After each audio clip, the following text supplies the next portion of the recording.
Feel very happy, very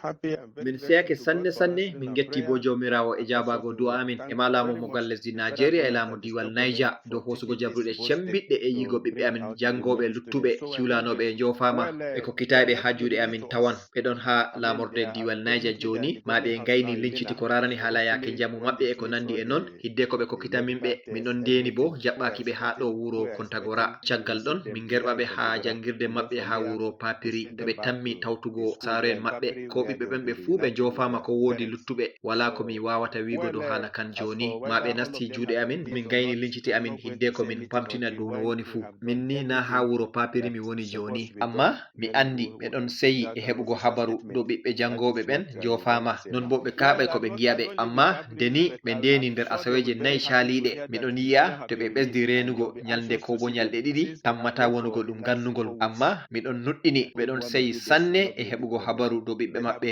jofama. Very happy to hear that their children have been released.